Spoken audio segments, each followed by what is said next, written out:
Welcome to episode 1 of Jonny's Quest, the game that you play in the comments. In our last video, I'm calling it episode 0, I asked you to build our character, and boy did you deliver. You guys made over 12,000 comments on that video. So I've collected a few of the top comments, and I'll be picking elements from each of them as we build our character and throwing in a little bit of my own ideas to balance things out. And as I do, I'll be putting the reference comments on screen so you can see what came from where. But we left off in an empty field. You have nothing but a pocket knife, 10 pieces of currency, and some standard clothes. There's a forest to the east, town to the west, mountains to the north, and beach to the south, along with a few small critters in the distance. So what about you? Who are you? Well, your name is Jim Chatterson, a former Waffle House employee who was killed at the age of 34 in a drunk driving accident. However, instead of being gone for good, he was the classic anime trope of being taken to another world. Here he found himself in a brand new body, now roughly 20. Jim Chatterson, who I'll refer to as Chat for short, has a great proficiency with knives, giving him advantages in close combat and skill in the kitchen. However, Chat has a great phobia of insects, which may make things difficult later on. While examining himself and his surroundings, Chat realized that they have a few more abilities that may come in handy. Chat's charisma seems to be greater than usual. It's almost as if the new body gave Chat a boost of confidence in themselves. They also notice that they have the ability to talk with animals, but only once and then never again. A skill that may come in handy, but only as a last resort. And finally, Chat discovered the ability to become invisible, although it only lasted for 60 seconds at a time and would take 10 minutes for the ability to be used again. So that is where we find ourselves. Thinking about the best course of action, Chat decided to head towards the town, as information here would be the most valuable weapon Chat could afford. But as you walk, you notice something else laying near where you appeared in the field. It was a rocket launcher. However, it didn't have any ammo with it. And seeing as this world appears to be far less modern than the one you came from, you're probably not going to find anything. But who knows? Maybe the bazooka can have another purpose. So you pick it up and continue on. After walking for about 15 minutes, you arrive at the edge of the village and notice several people walking around. One of which, who appears to be a guard or knight of some sort, begins to approach you. Halt! You there! What business do you have with our people?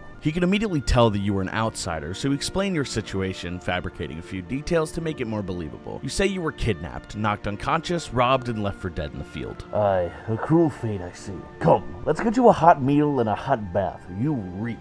You follow the man as he takes you to an inn. You're given a room for the night and are guided to the bathhouse. After cleaning yourself, you're given a quick meal and sent to bed. But when you awake, it's still nighttime. You guess it's roughly 3 or 4 in the morning, but there's a loud commotion outside. Several buildings appear to be up in flames. Bandits on horseback rush around the village, and they are rapidly approaching the inn. You notice the guard from earlier leading a small militia, and from what you can gather, there are roughly 10 militia members and 20 to 30 bandits. It seems like a losing battle, but who knows? Maybe you could tip the scales. Then again, you did just get a free meal and room, so who knows if they planned on charging you. This would be the perfect time to slip away in all the commotion. Or maybe it's easier to just sit there and wait it out. Who knows what the best course of action really is? Well, that's where you come in. In the comments below, I want you to tell me how you react. Do you fight? Do you leave? Do you join the bandits? Do you join the knight? Or do you do nothing? Or do you try to thieve a little while the village is still in a commotion? That, my friends, is up to you. Now, I do want to give a few rules as guidelines going forward. First, your comments can't contradict anything previously established. The abilities you have are the abilities you have. You can't just make anything up unless the opportunity to do so presents itself. What we've established today is basically your loadout, and it's going to be up to you to use those tools that you have to solve whatever dilemma you're in. Additionally, you can't just find things like the bazooka. Like, you could search for things, and if there's something there, I'll tell you. Or you could try to take something that's been established as being there, but you can't just say like, oh, I find a time machine and go to the future, because that would ruin the entire point of the game. The point here is to have some fun, make a fun story, not just be OP, because then it isn't really that interesting. So I'll be picking comments that follow these 2 simple rules, and your journey will continue from there. Next time on Jonny's Quest.